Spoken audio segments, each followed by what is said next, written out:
Le pape François. Lettre aux prêtres, à mes frères prêtres. Chers frères, nous fêtons les 160 ans de la mort du saint curé d'Ars que Pie XI a présenté comme patron de tous les curés du monde. Je veux vous écrire cette lettre en sa fête, non seulement aux curés, mais aussi à vous tous, frères prêtres qui, sans faire de bruit, quittez tout pour vous engager dans la vie quotidienne de vos communautés. À vous qui, comme le curé d'Ars, travaillez dans la tranchée, portez sur vos épaules le poids du jour et de la chaleur, confère. Mon 12 est exposé à d'innombrables situations, y prenez des risques quotidiennement et sans vous donner trop d'importance, afin de prendre soin du peuple de Dieu et de l'accompagner. Je m'adresse à chacun de vous qui, si souvent, de manière inaperçue et sacrifiée, dans la lassitude ou la fatigue, la maladie ou la solitude, assumez la mission au service de Dieu et de son peuple et, même avec toutes les difficultés du chemin, écrivez les pages les plus belles de la vie sacerdotale. Il y a quelque temps je manifestais aux évêques italiens ma préoccupation que nos prêtres, en de nombreuses régions, se sentent ridiculisés et culpabilisés en raison de crimes qu'ils n'ont pas commis. Et je leur disais qu'il fallait qu'ils trouvent en leur évêque la figure du frère aîné et du père qui les encourage en ces temps difficiles, les stimule et les soutient en chemin. Comme frère aîné et comme père, je désire moi aussi être proche, en premier lieu pour vous remercier au nom du saint peuple fidèle de Dieu de tout ce qu'il reçoit de vous et, en retour, vous encourager à renouveler ces paroles que le Seigneur a prononcées avec tellement de tendresse le jour de notre ordination et qui constituent la source de notre joie. Je ne vous appelle plus serviteur, je vous appelle mes amis. J.N. 15. Souffrance. J'ai vu la misère de mon peuple. Ex 3, 7. Ces derniers temps nous avons pu entendre avec davantage de clarté le cri, souvent silencieux et réduit au silence, de nos frères victimes d'abus de pouvoir, d'abus de conscience et d'abus sexuels de la part de ministres ordonnés. Sans aucun doute, c'est un temps de souffrance dans la vie des victimes qui ont subi différentes formes d'abus, c'est également le cas pour leurs familles et pour tout le peuple de Dieu. Comme vous le savez, nous sommes fermement engagés dans la mise en application des réformes nécessaires pour stimuler, dès la racine, une culture basée sur la sollicitude pastorale, de manière à ce que la culture de l'abus ne trouve pas d'espace pour se développer et encore moins, se perpétuer. Ce n'est pas une tâche facile et à court terme, elle demande l'engagement de tous. Si, par le passé, l'omission a pu se transformer en une forme de réponse, nous voulons aujourd'hui que la conversion, la transparence, la sincérité et la solidarité avec les victimes deviennent notre manière de faire l'histoire et nous aident à être plus attentifs à toute souffrance humaine. Cette souffrance n'est pas non plus indifférente aux prêtres. J'ai pu le constater lors des différentes visites pastorales tant dans mon diocèse que dans d'autres où j'ai eu l'occasion d'avoir des rencontres et des discussions personnelles avec des prêtres. Beaucoup d'entre eux m'ont manifesté leur indignation pour ce qui est arrivé, et aussi une certaine impuissance puisque, en plus de l'effort du dévouement, ils ont vécu la souffrance qu'engendre la suspicion et la remise en cause, ayant pu provoquer chez quelques-uns ou beaucoup le doute, la peur et le manque de confiance. Nombreuses sont les lettres de prêtres qui partagent cette sensation. D'autre part, il est réconfortant de rencontrer des pasteurs qui, en constatant et en prenant connaissance de la souffrance des victimes et du peuple de Dieu, se mobilisent, cherchent des mots et des chemins d'espérance. Sans nier ni rejeter le dommage causé par quelques-uns de nos frères, il serait injuste de ne pas être reconnaissant pour tant de prêtres qui, de manière constante et honnête, donnent tout ce qu'ils sont et ce qu'ils possèdent pour le bien des autres, confèrent 2 Compagnie 12, 15, et développent une paternité spirituelle capable de pleurer avec ceux qui pleurent. Ils sont innombrables les prêtres qui font de leur vie une œuvre de miséricorde, dans des régions ou dans des situations si souvent inhospitalières, éloignées ou abandonnées, même au risque de leur propre vie. Je salue et j'apprécie votre courageux et constant exemple qui, dans des moments de trouble, de honte et de souffrance, nous montre que vous continuez à prendre des risques avec joie pour l'Évangile. Je suis convaincu que, dans la mesure où nous sommes fidèles à la volonté de Dieu, les temps de purification de l'Église que nous vivons nous rendront plus heureux et plus simples, et seront, dans un avenir proche, très féconds. Ne nous décourageons pas. Le Seigneur est en train de purifier son épouse et il nous convertit tous à lui. Il nous fait faire l'expérience de l'épreuve, afin que nous comprenions que sans lui nous sommes poussière. Il est en train de nous sauver de l'hypocrisie et de la spiritualité des apparences. Il souffle son esprit pour redonner la beauté à son épouse, surprise en flagrant délit d'adultère. Cela nous fera du bien de lire aujourd'hui le chapitre 16 d'Ézéchiel. C'est l'histoire de l'Église. C'est mon histoire, peut dire chacun de nous. Et à la fin, mais à travers ta honte, tu continueras à être le pasteur. Notre humble repentir, qui reste silencieux, dans les larmes, face à la monstruosité du péché et à l'insondable grandeur du pardon de Dieu, cet humble repentir est le début de notre sainteté. Gratitude. Je ne cesse pas de rendre grâce, quand je fais mémoire de vous, École Polytechnique 1, 16. Plus qu'un choix de notre part, la vocation est la réponse à un appel gratuit du Seigneur. Il est bon de revenir inlassablement sur ces passages de l'Évangile où nous voyons Jésus prier, choisir et appeler des disciples pour être avec lui et pour les envoyer proclamer la bonne nouvelle, MC 3, 14. Je voudrais ici faire mémoire d'un grand maître de la vie sacerdotale dans mon pays natal, le Père Lucio Gera, qui, parlant à un groupe de prêtres à une époque de diverses épreuves en Amérique latine, leur disait, toujours, mais surtout dans les moments d'épreuve, nous devons retourner à ces moments lumineux où nous faisons l'expérience de l'appel du Seigneur à consacrer toute notre vie à son service. C'est ce que j'aime appeler la mémoire deutéronomique de la vocation qui nous permet de revenir à ce point incandescent où la grâce de Dieu m'a touché au début du chemin. C'est à cette étincelle que je peux allumer le feu pour aujourd'hui, pour chaque jour, et porter chaleur et lumière à mes frères et à mes sœurs. À cette étincelle s'allume une joie humble, une joie qui n'offense pas la douleur et le désespoir, une joie bonne et douce. Un jour, nous avons prononcé un oui qui est né et a grandi au sein d'une communauté chrétienne grâce à ces saints, de la porte d'à côté, qui nous ont montré avec une foi simple qu'il valait la peine de tout donner pour le Seigneur et pour son royaume. Un oui dont la portée a eu et aura une importance si inconcevable que bien souvent nous n'arriverons pas à imaginer tout le bien qu'il fut et qu'il est capable de générer.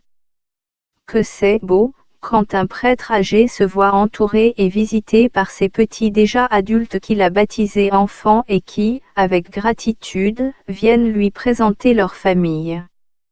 Nous découvrons là que nous avons été oints pour oindre et que l'onction de Dieu ne déçoit jamais, ce qui me fait dire avec l'apôtre, je ne cesse pas de rendre grâce, quand je fais mémoire de vous, École Polytechnique 1, 16, et de tout le bien que vous faites.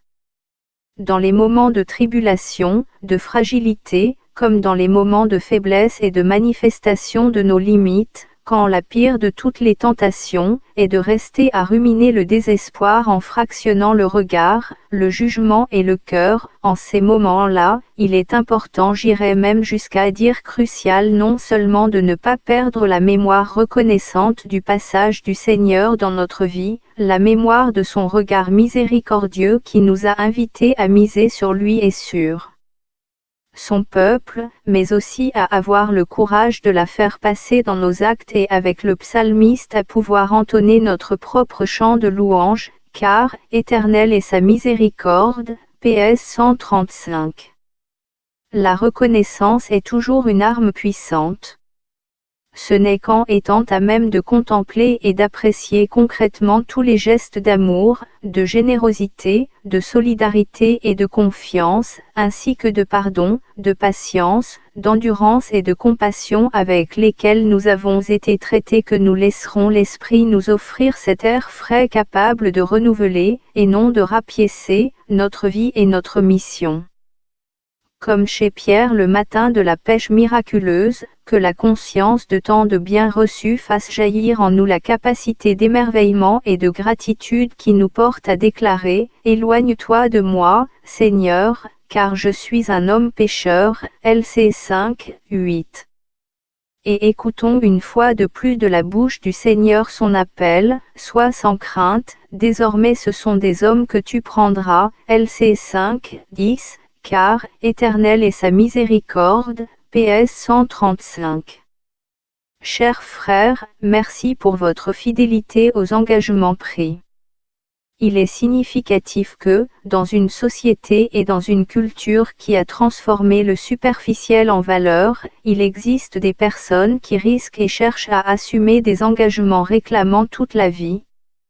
Nous disons en substance que nous continuons de croire en Dieu qui n'a jamais rompu son alliance, alors même que nous l'avons rompu un nombre incalculable de fois. Cela nous invite à célébrer la fidélité de Dieu qui ne cesse pas de faire confiance, de croire et de prendre des risques, malgré nos limites et nos péchés, et nous invite à faire de même. Conscient de porter un trésor dans des vases d'argile, Confère 2 Compagnie 4, 7, nous savons que le Seigneur triomphe dans la faiblesse, Confère 2 Compagnie 12, 9, qu'il ne cesse pas de nous soutenir et de nous appeler, en nous donnant 100 pour 1, Confère. MC 10, 29-30, car, éternelle est sa miséricorde. Merci pour la joie avec laquelle vous avez su donner vos vies, révélant un cœur qui au cours des années, a lutté et lutte pour ne pas se rétrécir et s'aigrir mais pour être, au contraire, chaque jour élargi par l'amour de Dieu et de son peuple, un cœur que le temps n'a pas rendu aigre mais a bonifié toujours davantage, comme le bon vin, car, éternelle est sa miséricorde. Merci de vous efforcer de renforcer les liens de fraternité et d'amitié dans le presbyterium et avec votre évêque, en vous soutenant mutuellement, en prenant soin de celui qui est malade, en allant à la recherche de celui qui s'est isolé, en appréciant et en apprenant la sagesse de l'ancien, en partageant les biens, en sachant rire et pleurer ensemble. Combien sont nécessaires ces espaces ? Et même en étant constant et persévérant quand vous avez dû affronter une mission difficile ou encourager un frère à assumer ses responsabilités, car, éternelle est sa miséricorde.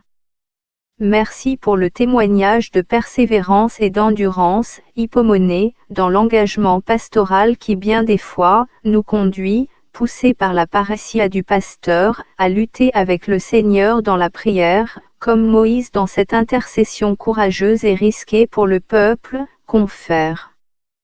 NB 14, 13-19, Ex 32, 30-32, DT 9, 18-21, car, éternelle est sa miséricorde. Merci de célébrer chaque jour l'Eucharistie et de faire paître avec miséricorde dans le sacrement de la réconciliation, sans rigorisme, ni laxisme, en prenant en charge les personnes et en les accompagnant sur le chemin de conversion vers la vie nouvelle que le Seigneur nous offre à tous. Nous savons que, grâce aux marches de la miséricorde, nous pouvons descendre jusqu'aux profondeurs de notre condition humaine, fragilité et péché inclus et, en même temps, toucher le sommet de la perfection divine. Soyez miséricordieux comme votre Père est miséricordieux. Et nous pouvons ainsi être capables de réchauffer le cœur des personnes, de marcher avec elles dans la nuit, de savoir dialoguer et même de descendre dans leur nuit et dans leur obscurité sans se perdre, car, éternelle est sa miséricorde. Merci d'oindre et d'annoncer à tous, avec enthousiasme, avec accent grave temps et à contre-temps, Confère 2 TM 4, 2, l'Évangile de Jésus-Christ, en sondant le cœur de vos communautés respectives, pour chercher où est vivant et ardent le désir de Dieu, et aussi où ce dialogue, qui était amoureux, a été étouffé ou n'a pas pu donner de fruits, car éternelle est sa miséricorde. Merci pour toutes les fois où, en vous laissant émouvoir jusqu'aux entrailles, vous avez accueilli les personnes tombées, soigné leurs blessures en donnant de la chaleur à leur cuiresse, en manifestant tendresse et compassion comme le Samaritain de la parabole, confère. LC 10, 25-37. Rien n'est plus urgent que ceci, proximité, être avec, nous faire proche de la chair du frère souffrant. Que cela fait du bien l'exemple d'un prêtre qui se fait proche et qui ne fuit pas les blessures de ses frères. C'est le reflet du cœur du pasteur qui a appris la saveur spirituelle de se sentir un avec son peuple, qui n'oublie pas qu'il vient de ce peuple et que ce n'est qu'à son service qu'il trouvera et pourra déployer sa plus authentique et pleine identité qui lui fait adopter un style de vie austère et simple, sans accepter des privilèges qui n'ont pas la saveur de l'Évangile, car éternelle est sa miséricorde.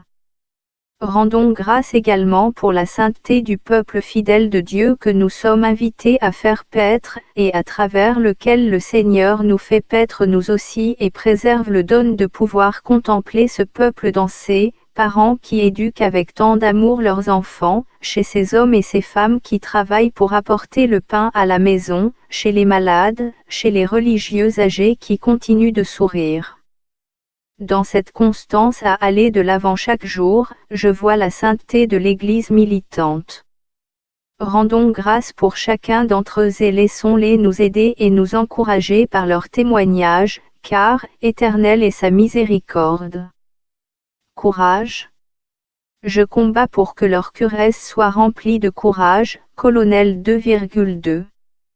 Mon deuxième grand désir, en me faisant l'écho des paroles de saint Paul, est de vous conduire à renouveler notre courage sacerdotal, fruit avant tout de l'action de l'Esprit Saint dans nos vies. Face à des expériences douloureuses, nous avons tout besoin de réconfort et d'encouragement. La mission à laquelle nous avons été appelés ne nous entraîne pas à être immunisés contre la souffrance, la douleur et même l'incompréhension, au contraire, elle nous pousse à les regarder en face et à les assumer pour laisser le Seigneur les transformer et nous configurer toujours plus à lui. Au fond, l'absence de la reconnaissance sincère, douloureuse et priante de nos limites est ce qui empêche la grâce de mieux agir en nous, puisqu'on ne lui laisse pas de place pour réaliser ce bien possible qui s'insère dans un cheminement sincère et réel de croissance. Un bon test pour connaître comment est notre cœur de pasteur est de nous demander comment nous réagissons face à la douleur. Souvent on peut agir comme le lévite ou le prêtre de la parabole qui font un détour et ignorent l'homme tombé, LC 10,31. D'autres s'en approchent mal, ils l'intellectualisent en se réfugiant en des lieux communs, la vie est ainsi, on ne peut rien faire, donnant lieu au fatalisme et au désespoir, où ils s'en approchent avec un regard sélectif qui ne génère qu'isolement et exclusion. Comme le prophète Jonas, nous avons en nous la tentation latente de fuir vers un endroit sûr qui peut avoir beaucoup de noms, individualisme, spiritualisme, repli dans de petits cercles. Lesquels, loin de faire que nos entrailles soient touchées, finissent par nous détourner de nos propres blessures, de celles des autres, et par conséquent, des plaies de Jésus. Dans cette même ligne, j'aimerais signaler une autre attitude subtile et dangereuse qui, comme aimait le dire Bernanos, est le plus apprécié des élixirs du démon, et la plus nocive pour ceux d'entre nous qui veulent servir le Seigneur, parce qu'elle sème le découragement, le sentiment d'abandon et conduit au désespoir. Déçus par la réalité, par l'Église et par nous-mêmes, nous pouvons vivre la tentation de nous attacher à une douce tristesse, que les pères de l'Orient appelaient acédie. Le cardinal Thomas Pidlke disait, si la tristesse nous assaille à cause de la vie comme elle est, de la compagnie des autres, parce que nous sommes seuls, alors il y a toujours quelque manque de foi en la providence de Dieu et en son œuvre. La tristesse paralyse le courage à poursuivre le travail et la prière, nous rend antipathiques pour ceux qui vivent à côté de nous. Les auteurs monastiques qui consacrent une longue description à ce vice l'appellent le pire ennemi de la vie spirituelle. Nous connaissons cette tristesse qui porte à l'accoutumance et conduit peu à peu à la naturalisation du mal et de l'injustice avec le faible murmure du « on a toujours fait ainsi ». Tristesse qui rend stérile toute tentative de transformation et de conversion en propageant ressentiment et animosité. Ce n'est pas le choix d'une vie digne et pleine, ce n'est pas le désir de Dieu pour nous, ce n'est pas la vie dans l'esprit qui jaillit du cœur du Christ ressuscité, et pour laquelle nous avons été appelés. Frères, quand cette douce tristesse menace de prendre prise sur nos vies ou sur nos communautés, demandons et faisons demander à l'Esprit qu'il vienne nous réveiller, nous secouer dans notre sommeil, nous libérer de l'inertie. Affrontons l'accoutumance, ouvrons bien les yeux et les oreilles, et surtout le cœur, pour nous laisser émouvoir par ce qui se passe autour de nous et par le cri de la parole vivante et efficace du ressuscité. Permettez-moi de le répéter, nous avons tout besoin de la consolation et de la force de Dieu et de nos frères dans les temps difficiles. À nous tous sont utiles ces paroles de Saint Paul à ses communautés. Aussi, je vous demande de ne pas vous décourager devant les épreuves. École Polytechnique 3,13, je combats pour que leur cuirasse soit remplie de courage. Colonel 2,2, et ainsi être en mesure d'accomplir la mission que chaque matin le Seigneur nous offre, transmettre une bonne nouvelle, une joie pour tout le peuple. LC 2,10. Mais, ceci, non comme une théorie ou une connaissance intellectuelle ou morale de ce qui devrait être, mais comme des hommes qui au milieu de la douleur ont été transformés et transfigurés par le Seigneur, et comme Job, parviennent à s'exclamer, c'est par oui dire que je te connaissais, mais maintenant mes yeux t'ont vu, JB 42,5. Sans cette expérience fondatrice, tous nos efforts nous conduisent au chemin de la frustration et du désenchantement. Au long de notre vie, nous avons pu contempler comment, avec Jésus-Christ, la joie naît et renaît toujours. Bien qu'il y ait différentes étapes dans cette expérience, nous savons qu'au-delà de nos fragilités et de nos péchés, Dieu toujours, nous permet de relever la tête et de recommencer, avec une tendresse qui ne nous déçoit jamais et qui peut toujours nous rendre la joie. Cette joie ne naît pas de nos efforts volontaristes ou intellectuels mais de la confiance de savoir que les paroles de Jésus à Pierre sont encore actuelles, dans les moments où vous êtes secoués, n'oubliez pas que, j'ai prié pour toi, afin que ta foi ne défaille pas, LC 22,32. Le Seigneur est le premier à prier et à combattre pour vous et pour moi. Et il nous invite à entrer pleinement dans sa prière. Il peut même y avoir des moments où nous devons nous plonger dans la prière de Gethsémani, la plus humaine et la plus dramatique des prières de Jésus. Il y a supplique, tristesse, angoisse, presque une désorientation, MC 14, 33 SS. Nous savons qu'il n'est pas facile de demeurer devant le Seigneur et de le laisser scruter nos vies, guérir notre cœur blessé et laver nos pieds imprégnés de la mondanité qui y a adhéré en chemin et qui nous empêche de marcher. Dans la prière nous faisons l'expérience de notre bienheureuse pauvreté qui nous rappelle que nous sommes des disciples nécessiteux de l'aide du Seigneur et qui nous libère de cette tendance prométhéenne de ceux qui, en définitive, font confiance uniquement à leur propre force et se sentent supérieurs aux autres parce qu'ils observent des normes déterminées. Frères, Jésus plus que jamais connaît nos efforts et nos réussites, ainsi que nos échecs et nos mésaventures. Il est le premier à nous dire, « Venez à moi, vous tous qui peinez sous le poids du fardeau, et moi, je vous procurerai le repos. » Prenez sur vous mon joug, devenez mes disciples, car je suis doux et humble de cœur, et vous trouverez le repos pour votre âme. Mon 11, 28-29. dans une prière comme celle-ci nous savons que nous ne sommes jamais seuls. La prière du pasteur est une prière habitée tant par l'Esprit, qui crie « Abba », c'est-à-dire « Père ». Ga 4,6, que par le peuple qui lui a été confié. Notre mission et notre identité se comprennent à partir de ce double lien. La prière du pasteur se nourrit et s'incarne dans le cœur du peuple de Dieu.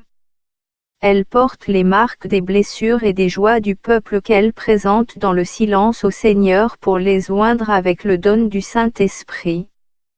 C'est l'espérance du pasteur qui fait confiance et se bat afin que le Seigneur guérisse notre fragilité personnelle et celle de notre peuple. Mais ne perdons pas de vue que c'est précisément dans la prière du peuple de Dieu que s'incarne et trouve place le cœur du pasteur. Ceci nous libère tous de chercher ou de vouloir des réponses faciles, rapides et préfabriquées, en permettant au Seigneur que ce soit lui, et non nos recettes et nos priorités, qui montrent un chemin d'espérance. Ne perdons pas de vue que dans les moments les plus difficiles de la communauté primitive, tel que nous le lisons dans le livre des Actes des Apôtres, la prière est devenue le véritable protagoniste. Frères, reconnaissons notre fragilité, oui, mais laissons Jésus la transformer et nous pousser encore et encore à la mission. Ne perdons pas la joie de nous sentir brebis, de savoir qu'il est notre Seigneur et notre Pasteur. Pour maintenir courageux le cœur, il est nécessaire de ne pas négliger ces deux liens constitutifs de notre identité, le premier, avec Jésus. Chaque fois que nous nous séparons de Jésus ou que nous négligeons la relation avec lui, peu à peu notre réserve s'assèche et notre lampe à court d'huile n'est plus capable d'illuminer la vie. Confère 25, 1-13, de même que le sarment ne peut pas porter de fruits par lui-même s'il ne demeure pas sur la vigne, de même vous non plus, si vous ne demeurez pas en moi. En dehors de moi, vous ne pouvez rien faire. Jean 15, 4-5. En ce sens, je vous encourage à ne pas négliger l'accompagnement spirituel, à avoir un frère avec qui parler, confronter, discuter et discerner, en pleine confiance et transparence, son propre chemin, un frère sage avec qui vivre l'expérience de ce savoir disciple. Le chercher, le trouver et profiter de la joie de vous laisser guider, accompagner et conseiller. C'est une aide irremplaçable pour pouvoir vivre le ministère en faisant la volonté du Père, confère HB 10,9, et laisser le cœur battre avec les dispositions qui sont dans le Christ Jésus, faute 2,5. Qu'elles nous font du bien les paroles de l'Ecclésiaste, mieux vaut être deux qu'un seul. S'il tombe, l'un relève l'autre. Malheur à l'homme seul, s'il tombe, personne ne le relève, 4,9-10. L'autre lien constitutif, faire croître et alimenter le lien avec votre peuple. Ne pas s'isoler des gens et des prêtres ou des communautés. Encore moins se cloîtrer dans des groupes fermés et élitistes. Ceci, dans le fond, asphyxie et envenime l'âme. Un ministre aimé est un ministre toujours en sortie, et être en sortie nous conduit à marcher, parfois devant, parfois au milieu, parfois derrière, devant, pour guider la communauté, au milieu pour mieux la comprendre, l'encourager et la soutenir, derrière, pour la maintenir unie et qu'elle n'aille jamais trop en arrière et parfois pour d'autres raisons, parce que le peuple sent. Il a un sens de l'odorat dans la recherche de nouveaux chemins pour marcher, il a le sensu fidei, confère LG 12. Existe-t-il quelque chose de plus beau? Jésus même est le modèle de cette option évangélisatrice qui nous introduit dans le cœur du peuple. Que cela nous fait du bien de le voir au milieu de tous. La passion de Jésus sur la croix n'est rien de plus que l'aboutissement de ce style évangélisateur qui caractérise toute son existence. Frères, la douleur de tant de victimes, la douleur du peuple de Dieu, comme la nôtre, ne peut pas être vaine. C'est Jésus même qui prend tout ce poids sur sa croix et nous invite à renouveler notre mission pour être proche de ceux qui souffrent, pour être, sans honte, proche de la misère humaine et, pourquoi pas, les vivre comme nôtres pour les faire Eucharistie 32. Notre temps, marqué par de vieilles et de nouvelles blessures, nécessite que nous soyons artisans de relations et de communion, ouverts, confiants et attendant la nouveauté que le royaume de Dieu veut susciter aujourd'hui. Un royaume de pécheurs pardonnés invités à témoigner de la toujours plus vive et actuelle compassion du Seigneur, parce qu'éternelle est sa miséricorde. Louange. Mon âme exalte le Seigneur, LC 1, 46. Il est impossible de parler de gratitude et d'encouragement sans contempler Marie. Elle, la femme au cœur transpercé, confère. LC 2, 35, nous enseigne la louange capable d'ouvrir le regard à l'avenir et de rendre l'espérance au présent. Toute sa vie est condensée dans son cantique de louange, confère. LC 1, 46-55, que nous sommes aussi invités à chanter comme promesse de plénitude chaque fois que je vais dans un sanctuaire marial. J'aime gagner du temps en regardant et en me laissant regarder par la mère, en demandant la confiance de l'enfant, du pauvre et du simple qui sait que là se trouve sa mère et qui est capable de mendier une place dans ses bras. Et au moment où je la regarde, entendre une fois de plus comme l'affirme l'Indien Juan Diego, qui est-il mon fils le plus petit? Qu'est-ce qui rend triste ton cœur? Peut-être ne suis-je pas ici, moi qui ai l'honneur d'être ta mère. Regarder Marie, c'est croire à nouveau dans la force révolutionnaire de la tendresse et de l'affection. En elle nous voyons que l'humilité et la tendresse ne sont pas des vertus des faibles, mais des forts, qui ne nécessitent pas de maltraiter les autres pour se sentir importants. Et si jamais le regard commence à s'endurcir, ou si nous sentons que la force séductrice de l'apathie ou de la désolation veut s'enraciner et s'emparer du cœur, si le désir de se sentir comme partie vivante et intégrante du peuple de Dieu commence à déranger et que nous nous sentons poussés vers une attitude élitiste, n'ayons pas peur de contempler Marie et de chanter son cantique de louange, et si parfois nous sommes tentés de nous isoler et de nous renfermer en nous-mêmes et dans nos projets en nous protégeant des chemins toujours poussiéreux de l'histoire, ou si la lamentation, la plainte, la critique ou l'ironie s'emparent de nos actions sans aucun désir de se battre, d'espérer et d'aimer, regardons Marie pour qu'elle nettoie notre regard de toute poussière qui peut nous empêcher d'être attentifs et éveillés pour contempler et célébrer le Christ qui vit au milieu de son peuple. Et si nous voyons que nous ne parvenons pas à marcher droit, que nous avons du mal à maintenir nos objectifs de conversion, disons-le comme le demandait, presque avec complicité, ce grand curé, poète aussi, de mon diocèse précédent, ce soir, Mère, ma promesse est sincère. Mais au cas où, n'oublie pas de laisser la clé dehors. Elle est l'amie toujours attentive pour que le vin ne manque pas dans notre vie. Elle est celle dont le cœur est transpercé par la lance, qui comprend toutes les peines. Comme mère de tous, elle est signe d'espérance pour les peuples qui souffrent les douleurs de l'enfantement jusqu'à ce que naisse la justice. Comme une vraie mère, elle marche avec nous, lutte avec nous, et répand sans cesse la proximité de l'amour de Dieu. Frères, une fois de plus, je ne cesse pas de rendre grâce, quand je fais mémoire de vous, École Polytechnique 1, 16, pour votre dévouement et votre mission, avec la confiance que Dieu enlève les pierres les plus dures contre lesquelles viennent s'écraser les espérances et les attentes, la mort, le péché, la peur, la mondanité. L'histoire humaine ne finit pas devant une pierre tombale, car elle découvre aujourd'hui la pierre vivante, confère 1 P2, 4, Jésus ressuscité.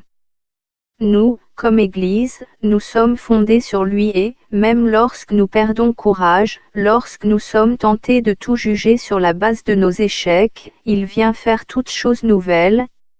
Laissons la gratitude susciter la louange et nous encourager une fois encore dans la mission de consacrer nos frères dans l'espérance.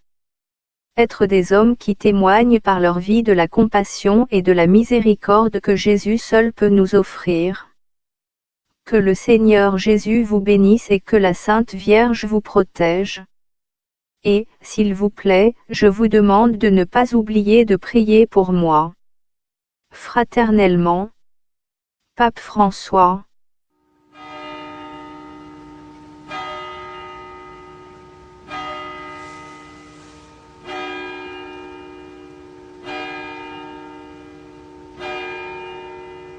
Angelus Domini, nunciavit Mariae, et concepit de Spiritus Sancto. Ave Maria, gratia plena Dominus tecum, benedicta tu in mulieribus, et benedictus fructus ventris tui, Iesus. Sancta Maria, Mater Dei, ora pro nobis peccatoribus, nunc et in hora mortis nostrae. Amen. Ecce ancilla Domini, iat mihi secundum verbum tuum. Ave Maria, gratia plena Dominus tecum, benedicta tu in mulieribus, et benedictus fructus ventris tui, Iesus. Sancta Maria, Mater Dei, ora pro nobis peccatoribus, nunc et in hora mortis nostrae. Amen.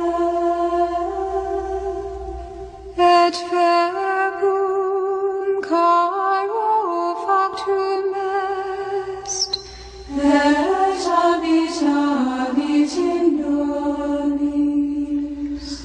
Ave Maria, gratia plena Dominus tecum, benedicta tu in mulieribus, et benedictus fructus ventris tui, Iesus. Sancta Maria, Mater Dei, ora pro nobis peccatoribus, nunc et in hora mortis nostrae. Amen.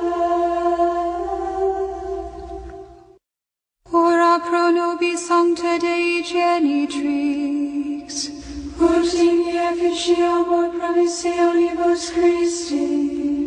Oremus. Gratiam tuam quasimus Domine mentibus nostris infunde, ut qui angelo nunciante Christi Filii tui incarnationem coniovimus, per passionem eius et crucem, ad resurrectionis gloriam perducamur, per ium Christum Dominum nostrum. Amen.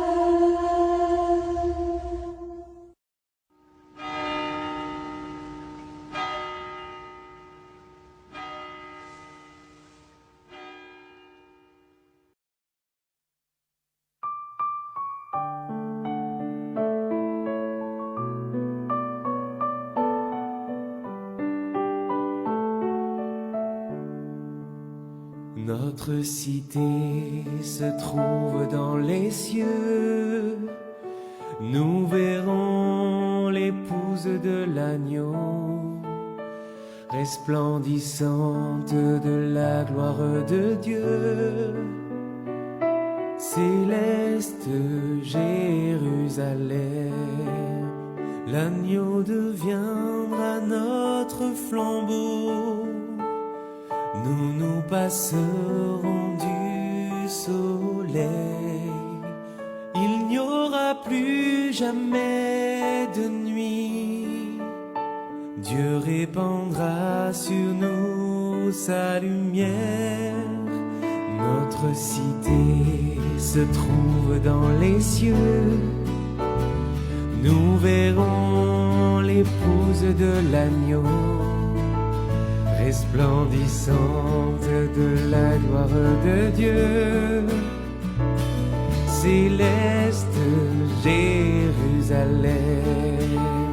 Dieu aura sa demeure avec nous. Il essuiera les larmes de nos yeux. Il n'y aura plus de pleurs ni de peine, car l'ancien monde s'en est allé. Notre cité se trouve dans les cieux. Nous verrons l'épouse de l'agneau, resplendissante de la gloire de Dieu. Céleste Jérusalem. Et maintenant voici le salut, le règne et la puissance de Dieu. Soyez donc dans la joie, vous les cieux. Il régnera sans fin dans les siècles. Notre cité se trouve dans les cieux. Nous verrons l'épouse de l'agneau, resplendissante de la gloire de Dieu. Céleste Jérusalem. Notre cité se trouve dans les cieux. Nous verrons l'épouse de l'agneau, resplendissante de la gloire de Dieu. Céleste Jérusalem.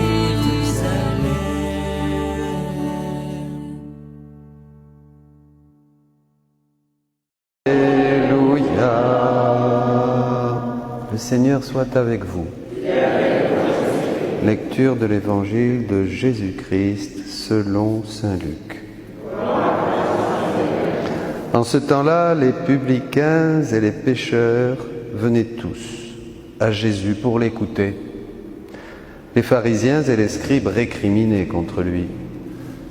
Cet homme fait un bon accueil aux pécheurs et il mange avec eux. Alors Jésus leur dit cette parabole. Si l'un de vous a 100 brebis et qu'il en perd une, n'abandonne-t-il pas les 99 autres dans le désert pour aller chercher celle qui est perdue, jusqu'à ce qu'il la retrouve? Quand il l'a retrouvée, il la prend sur ses épaules, tout joyeux. Et de retour chez lui, il rassemble ses amis et ses voisins pour leur dire « Réjouissez-vous avec moi !» car j'ai retrouvé ma brebis, celle qui était perdue. Je vous le dis, c'est ainsi qu'il y aura de la joie dans le ciel pour un seul pécheur qui se convertit plus que pour 99 justes qui n'ont pas besoin de conversion. Ou encore, si une femme a 10 pièces d'argent et qu'elle en perd une, ne va-t-elle pas allumer une lampe, balayer la maison et chercher avec soin jusqu'à ce qu'elle la retrouve? Et quand elle l'a retrouvée, elle rassemble ses amis et ses voisines pour leur dire « Réjouissez-vous avec moi, car j'ai retrouvé la pièce d'argent que j'avais perdue. » Ainsi, je vous le dis, il y a de la joie devant les anges de Dieu pour un seul pécheur qui se convertit. Jésus dit encore, un homme avait 2 fils. Le plus jeune dit à son père, « Père, donne-moi la part de fortune qui me revient. » Et le père leur partagea ses biens. Peu de jours après, le plus jeune rassembla tout ce qu'il avait et partit pour un pays lointain, où il dilapida sa fortune en menant une vie de désordre. Il avait tout dépensé, quand une grande famine survint dans le pays, et il commença à se trouver dans le besoin. Il alla s'engager auprès d'un habitant de ce pays qui l'envoya dans ses champs garder les porcs. Il aurait bien voulu se remplir le ventre avec les gousses que mangeaient les porcs, mais personne ne lui donnait rien. Alors il rentra en lui-même et se dit: combien d'ouvriers de mon père ont du pain en abondance, et moi ici je meurs de faim. Je me lèverai, j'irai vers mon père, et je lui dirai: Père, j'ai péché contre le ciel et contre toi. Je ne suis plus digne d'être appelé ton fils. Traite-moi comme l'un de tes ouvriers. Il se leva et s'en alla vers son père. Comme il était encore loin, son père l'aperçut et fut saisi de compassion. Il courut se jeter à son cou et le couvrit de baisers. Le fils lui dit: Père, j'ai péché contre le ciel et contre toi. Je ne suis plus digne d'être appelé ton fils. Mais le père dit à ses serviteurs: Vite, apportez le plus beau vêtement pour l'habiller. Mettez-lui une bague au doigt et des sandales aux pieds. Allez chercher le veau gras, tuez-le, mangeons et festoyons, car mon fils que voilà était mort, et il est revenu à la vie. Il était perdu, et il s'est retrouvé. Il est retrouvé. Et ils commencèrent à festoyer. Or le fils aîné était au champ. Quand il revint et fut près de la maison, il entendit la musique et les danses. Appelant un des serviteurs, il s'informa de ce qui se passait. Celui-ci lui répondit: Ton frère est arrivé, et ton père a tué le veau gras, parce qu'il a retrouvé ton frère en bonne santé. Alors le fils aîné se mit en colère, et il refusait d'entrer. Son père sortit le supplier, mais il répliqua à son père: Il y a tant d'années que je suis à ton service sans avoir jamais transgressé tes ordres, et jamais tu ne m'as donné un chevreau pour festoyer avec mes amis. Mais quand ton fils, que voilà, est revenu après avoir dévoré ton bien avec des prostituées, tu as fait tuer pour lui le veau gras. Le père répondit: Toi, mon enfant, tu es toujours avec moi, et tout ce qui est à moi est à toi.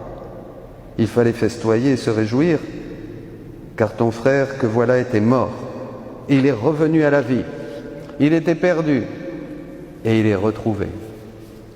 Acclamons la parole de Dieu, louange à toi, Seigneur Jésus. Alléluia, Alléluia, Alléluia, Alléluia, Alléluia, Alléluia, Alléluia, Alléluia.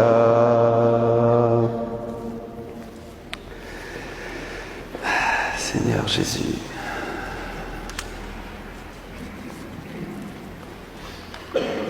Quelle belle histoire. Je pense toujours à une sœur dans une mission qui me disait, c'était un petit peu rebelle, en fait elle était très gentille, mais elle me disait: je suis la brebis numéro 100, parce que les 99 se laissent trouver, moi je résiste au berger, au pasteur. Hein? J'ai la nuque raide. Eh oui, on a la nuque raide, pas vrai? C'est difficile de revenir vers Dieu. C'est difficile. On a vite fait de se fourvoyer. Et Dieu pourtant nous le répète, nous le répète, nous le répète. Il nous dit de revenir, il nous montre, il nous fait des appels de loin, de près. Mais bon, on est comme ça. Hein? Le Christ Jésus est venu dans le monde pour sauver les pécheurs. Et moi, je suis le premier des pécheurs.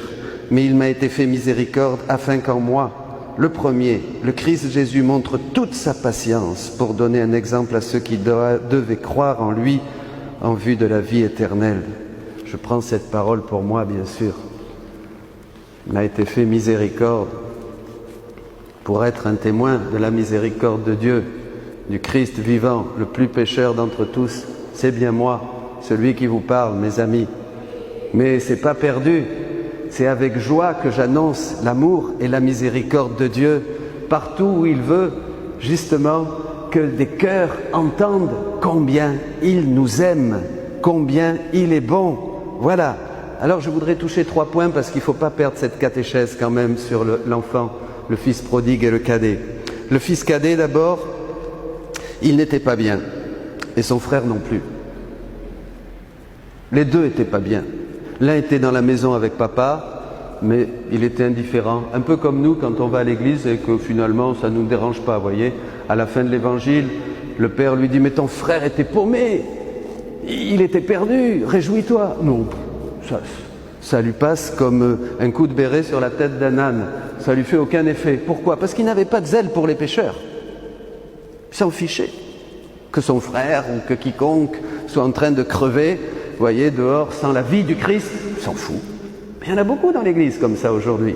Pour ça, l'appel disciple missionnaire.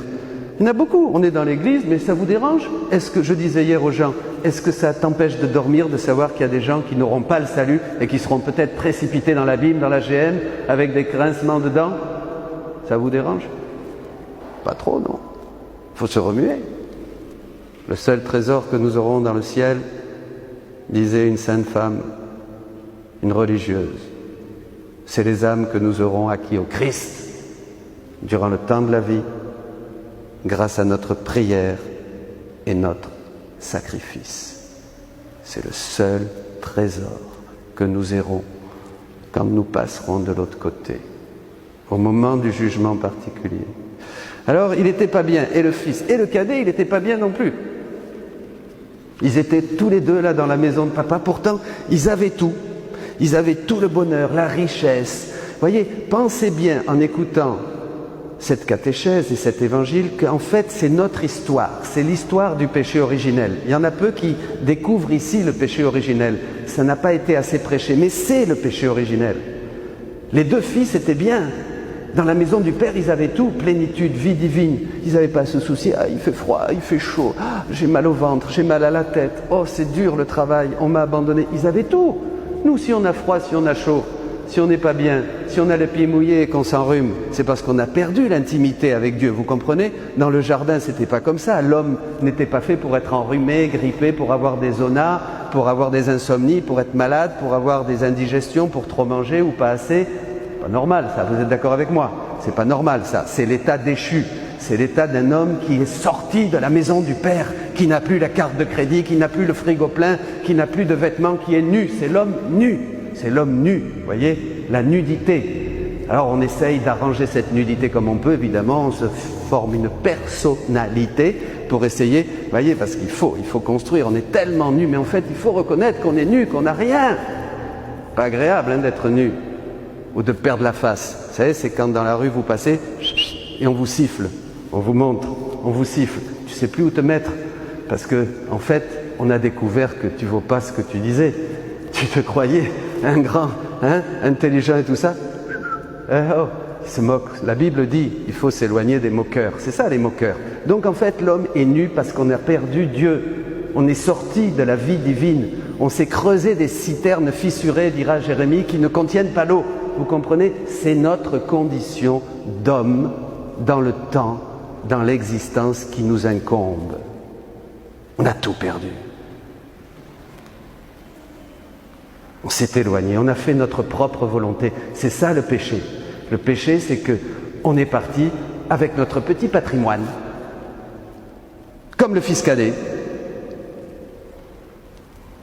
Papa, donne-moi ce qui me revient, je m'en vais. Eh bien, va-t'en, avec ta volonté propre. Eh bien, voyez le résultat? Ça va pas loin. C'est ça le problème. Vous voyez, c'est le péché originel. On est vraiment très très pauvre. Et alors, pourquoi on est parti? Parce qu'Adam, vous voyez, il a péché parce qu'il a oublié d'aimer Dieu. Eh bien, nous, c'est pareil. On est dans la maison de Dieu. Regardez, il y a les deux fils ici. On est tous, et on est tous dans la maison de Dieu. Ceux qui reviennent de la conversion, ceux qui ne sont pas encore convertis, ceux qui sont raides, ceux qui ne veulent pas. Voilà, on est tous là ensemble. Mais regardez, le point commun, c'est qu'on n'aime pas Dieu, qu'on ne connaît pas Dieu.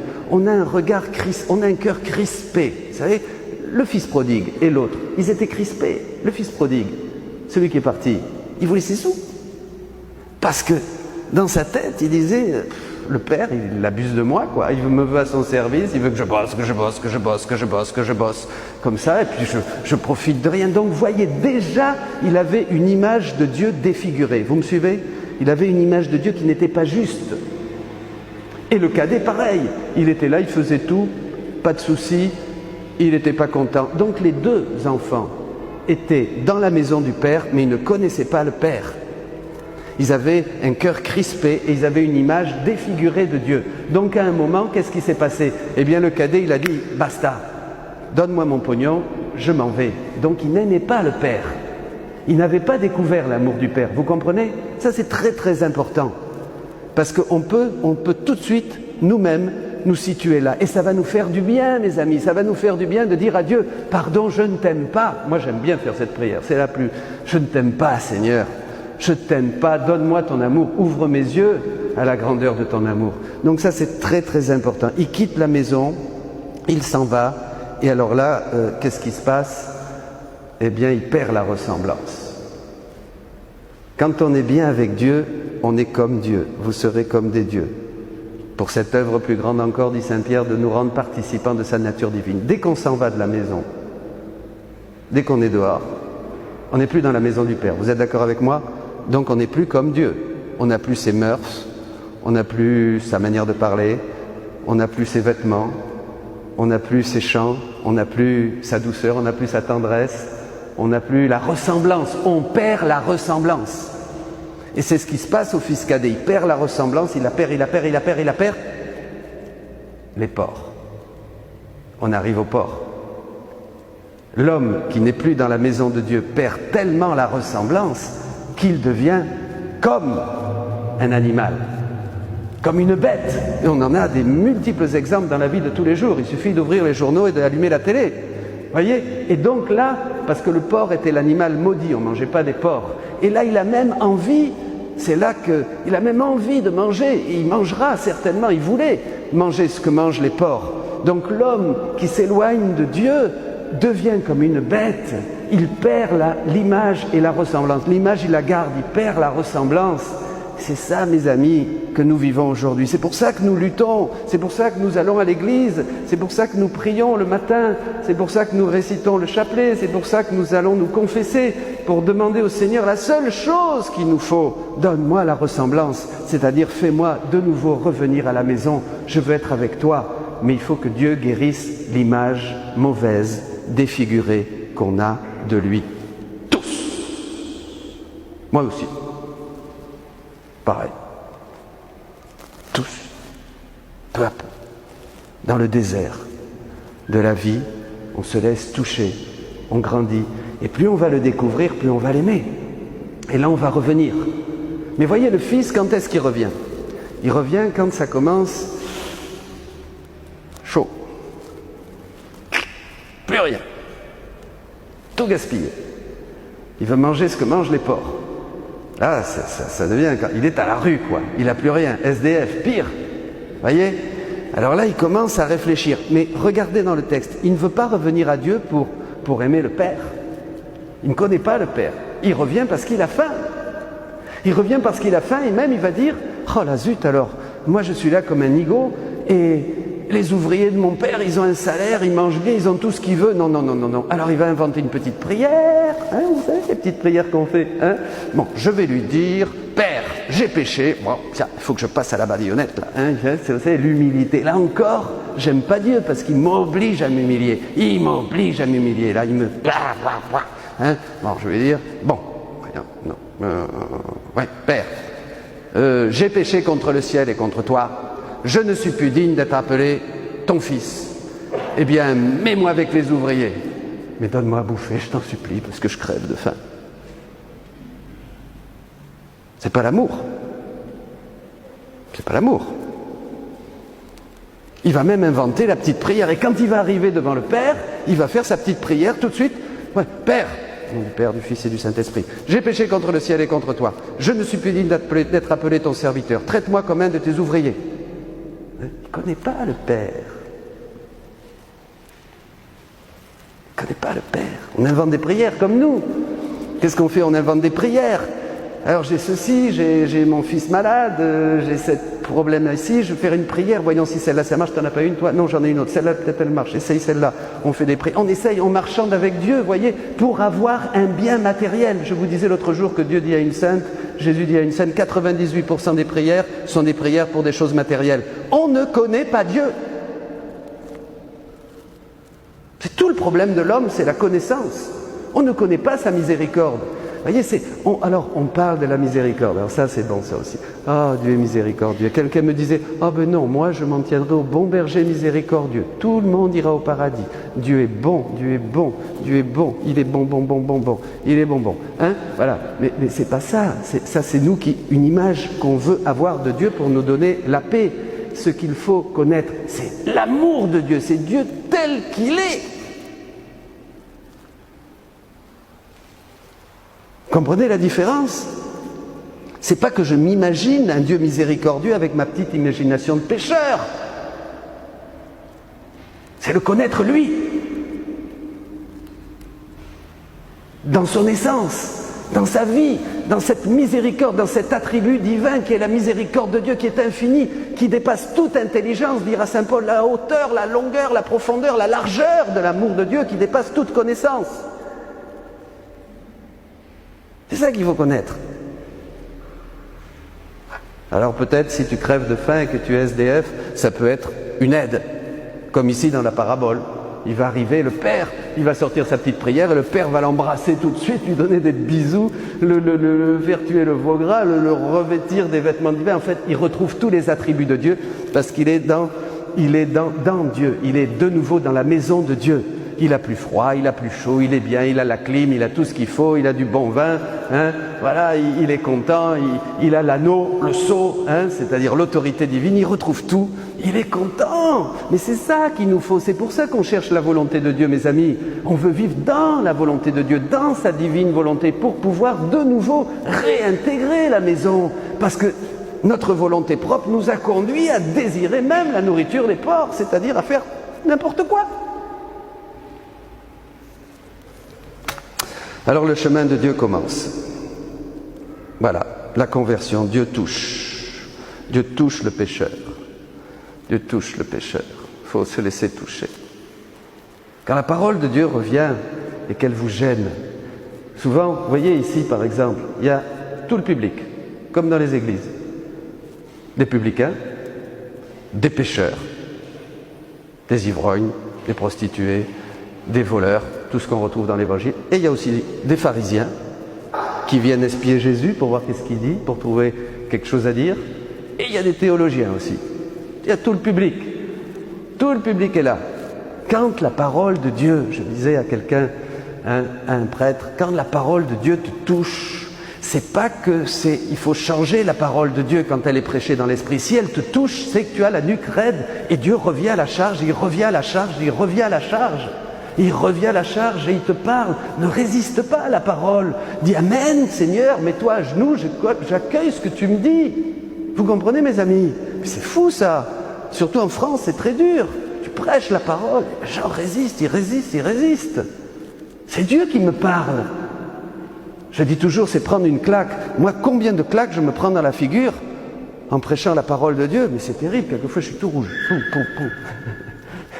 Voyez, mais parce que Dieu ne te loupe pas. Il ne me loupe pas.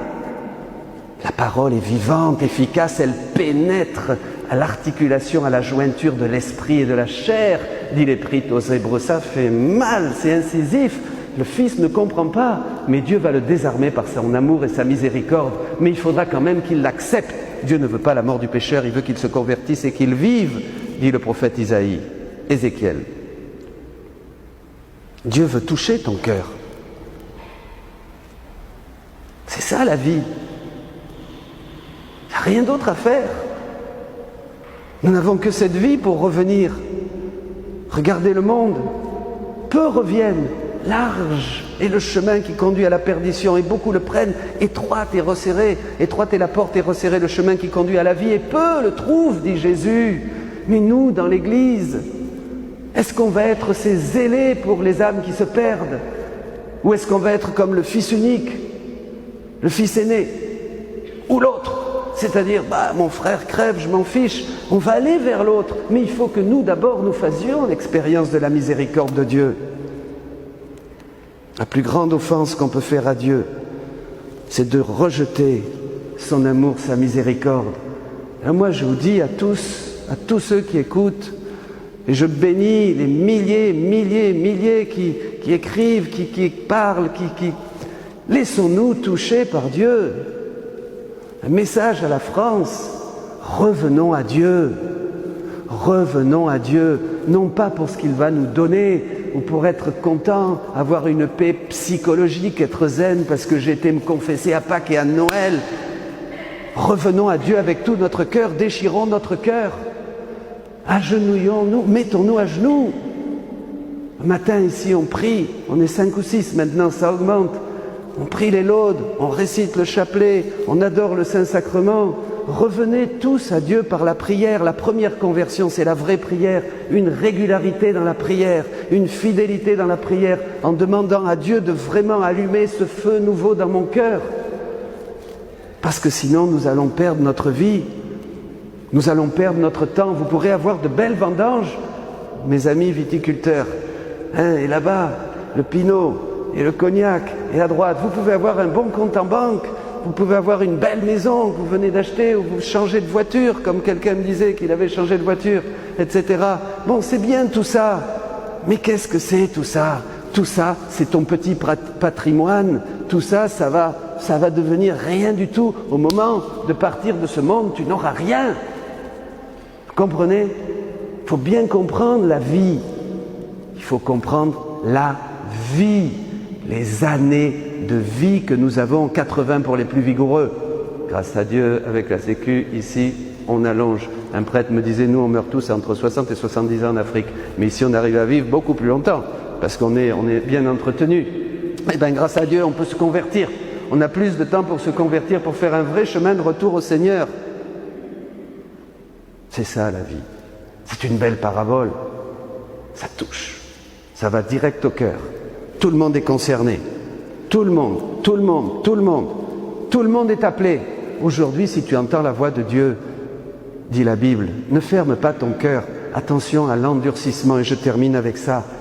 Le fils cadet et le fils aîné, ils étaient dans la maison du Père, mais avec cette caricature épouvantable qu'ils avaient du Père, parce qu'ils n'avaient pas encore découvert son amour et sa miséricorde, l'endurcissement. Il y a des gens comme ça. Et il y a beaucoup de monde qui s'endurcit, même dans nos églises, même dans nos paroisses, parce qu'ils ne veulent pas. Alors on devient de plus en plus raide, de plus en plus fermé, de plus en plus hermétique. Et la parole ne peut plus passer. La parole ne peut plus passer. Il faut être petit, il faut être humble. Il faut dire, comme saint Paul, le plus grand des pécheurs ici, c'est moi. Le plus grand des pécheurs, c'est moi. Et je ne connais pas l'amour de Dieu. Est-ce que vous voulez vraiment faire une bonne confession? Comme le Fils prodigue, entrons dans notre cœur, mettons-nous à penser, mais ne retournons pas à Dieu pour avoir un bien-être ou une paix psychologique, ou pour qu'il guérisse celui-ci ou celui-là, ou pour qu'il me fasse tel petit miracle. Non. Je reviens à toi, Père, parce que vraiment, je ne te connais pas. Et je n'ai pas profité pleinement de la grâce de Jésus-Christ. De tout ce que tu m'as donné dans ce bon pasteur qui a laissé tout pour moi. Je suis cette brebis numéro 100. Je veux me laisser trouver par toi, je veux me laisser toucher par toi. Tu dis que mes jours sont comptés. Tu dis que le temps que j'ai, je dois en profiter. Eh bien, demandons au Seigneur tous ensemble. Je prie pour vous, je prie pour tous ceux qui écoutent maintenant. Je demande au Seigneur, dans son immense amour, dans sa miséricorde, de toucher ton cœur au-delà de tout intérêt personnel que tu pourrais trouver dans cet appel, de toucher ton cœur profond en te révélant son visage de miséricorde, cette compassion infinie de Dieu pour toi, parce que qui que tu sois, dans les premiers ou dans les derniers, on est tous pécheurs, on est tous petits, on est tous pauvres, on n'a rien. Qu'as-tu si tu ne l'as pas reçu du ciel, dit la Bible? Bientôt nous serons, mes amis, avec Dieu. Bientôt nous serons obligés de retourner à la maison du Père parce que la mort viendra nous chercher comme une petite sœur, dit saint François. Eh bien, c'est maintenant qu'il faut choisir et déjà demander la grâce d'une bonne mort, la grâce de mourir comme des saints, la grâce de mourir comme des hommes et des femmes de Dieu, la grâce de mourir comme des apôtres, la grâce de mourir comme des gens qui vraiment ont tout donné à Jésus-Christ dans le temps de la vie pour jouir de sa présence dans l'éternité. Amen.